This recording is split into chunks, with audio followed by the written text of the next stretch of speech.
energy is released when God starts working on your vision. Be not deceived. God is what? Not mocked. For whatsoever a man soweth, he shall what? Also reap. For he that soweth to his flesh, of the flesh shall reap what? Corruption. But he that soweth of the Spirit shall reap a life everlasting. Galatians 6. And that let us not be weary in well-doing, for in due season we shall reap if we faint not. The law of sowing and reaping was given by God Himself. And it works even in the church of help fulfilling your pastor's vision. Remember, it is the reality that it's not really your pastor's vision anyways. The reality is, it's not about a man. The reality is, it's not even about a church. The reality is, it's about God. It's something that has been given by God. Something that has been given by God. I pray this all the time. God, give me preachers that are better than me. God, give me teachers that are better than me. God, give me workers that can do things that I can't do.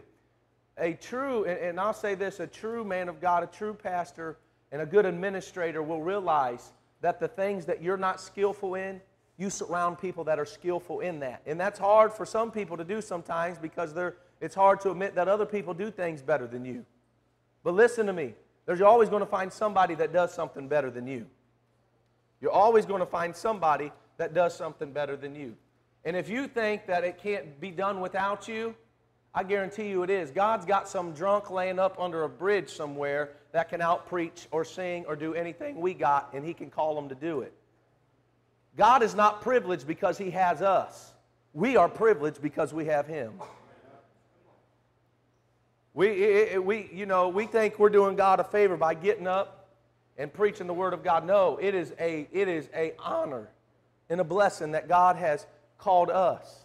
And for us to ever get the attitude that we're doing God a favor is totally wrong. You're going to reap what you sow.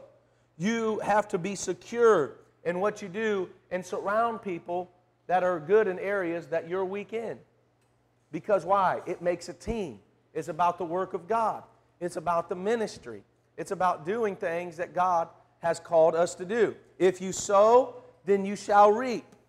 You are literally securing your future as you work and sow in the vision that God has given you.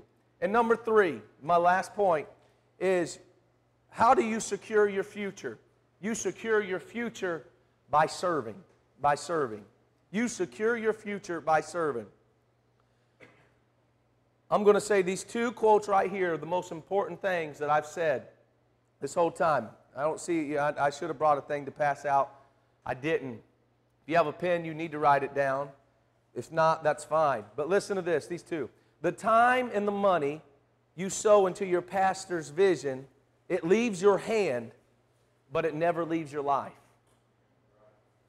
Whatever you sow into your pastor's vision, it'll leave your hand. The work that you're doing, the money that you're sowing, whatever it is, it'll leave your hand. But I promise you, it'll never leave your life. It goes to your future. And it comes back with a harvest attached to it. It goes to your future, and it comes back with a harvest attached to it. The bad side of this is some never sow anything at all. Never. I want to ask you a question as young ministers. What are you sowing into your pastor's vision right now? What are you sowing into your pastor's vision? Can I share this with you? If your only thought is, I want to be full-time in ministry, that's not sowing anything. Sometimes we focus on that thing more than we do in the ministry, and the biggest mistake you can make is trying to create something for yourself without God doing it. Anybody ever heard of Ishmael and Isaac? Right? God told Abraham, you and Sarah's going to have a baby. I'm going to give you a promised son, right? It's going to bring forth. And Abraham saying, God, I don't know, I know you're not a liar. So here Abraham is trying to create that promised son himself. right, with Hagar, and here comes Ishmael. We still have problems today, all because he tried to create his own thing instead of allowing God to do it. And sometimes we get so consumed with a position and what we want to do that we are totally forgetting what God has called us to do. What God has called us to do. There's great men of God that I know that has worked a full-time job their whole life and pastored a church.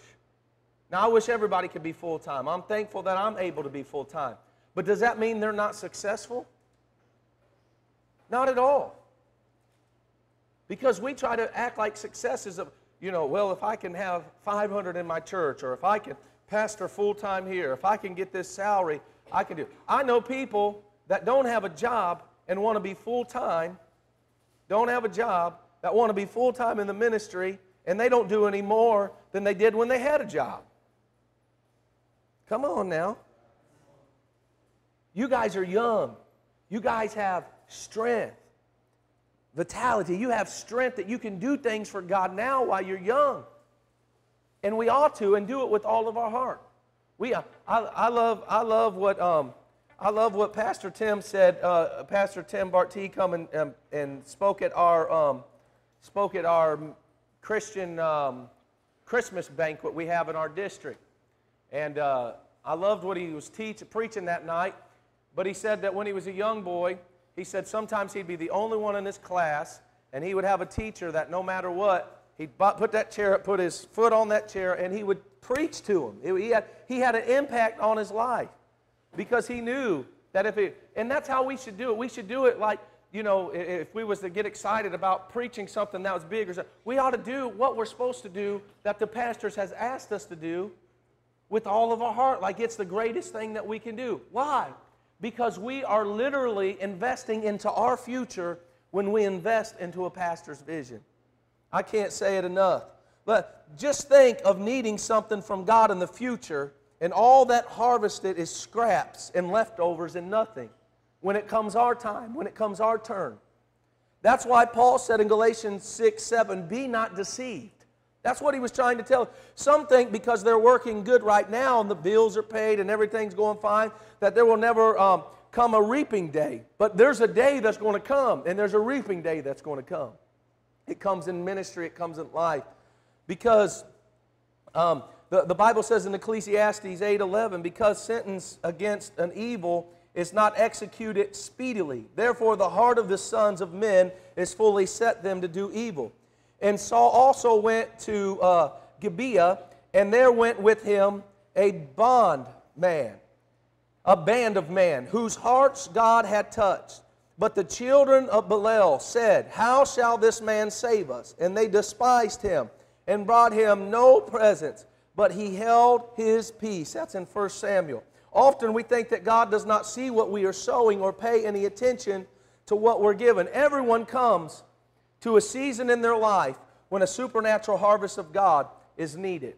You always sow, you always reap what you sow. I got about 4 more minutes and I'm done. A lot of people ask me sometimes, we discuss about it with different things, and they say, Paul said he had a thorn in his side. What was Paul's thorn in his side? And I've heard preachers get up and preach about, they think Paul's thorn in his side is that Paul was married and divorced, or they thought Paul was this. And I've heard all different types of things. I'll give you my personal opinion of what I think it is, okay? And then I'll leave you. I think Paul's thorn that was in his side is that when he went to do the work of God, a lot of people didn't even believe he was doing the work of God because of what he was then. I believe that when he tried to minister, he even had to tell him, no, he's of God now. He's saved. And I believe that when he come, because he was such a Christian killer, that what happened, that lived with him the rest of his life. Even though he's one of the greatest men that we ever know, gave us most of the New Testament doctrine and all, God used him and all that, but he still had a thorn in his side. And I believe that it was the past that he had. What he sowed back then, he was still reaping while he was doing the work of God. I may be totally wrong on that, but that's my opinion. I believe that. I believe that was his thorn continually in his side. that people had a hard time sometimes believing what he was saying and what he done after a while, because that lived with him, because they knew Paul then. They knew Paul then and not now. And I say that to you for this. You have to watch what you do now, because a lot of times it'll stick with you the rest of your ministry, the rest of your life. It'll be in the back of people's minds. There's things that I've done and acted stupid and totally retarded, stupid, dumb. I'm being courted here, sorry. Dumb. And I wish I'd have never done it, because I know that sometimes it's in the back of people's minds. As a kid, a young kid, I never dreamed in my life, I promise. Growing up my life, I grew up in Brimfield Church. I always thought, if Dad ever went somewhere, I'm going to pastor Brimfield. I promise. I tell Aspen all this. I thought this was what I'm going to do. I had dreams. I was excited about it. I thought I put everything I had when I was there into that. That's what I thought was happening. That's what I thought was going to happen. I put everything I had into it because of that. You know, I went to summers when I was younger, and I was in Cleveland. I acted dumb. I was being crazy, and never thought. But Brimfield, I behaved myself. When I went to Cleveland, I acted a fool. Well, guess where I ended up pastoring? Where I acted a fool. Because we never know where the ministry is going to take us, where we're going to see. I heard a pastor tell a testimony, and I really am done. I had a pastor tell a testimony, okay? He wasn't telling a testimony. He was ashamed of it. He was traveling an evangelist. He was a full-time evangelist, okay? He's a full-time evangelist. He was preaching in Florida at a church in Florida, preaching there, okay?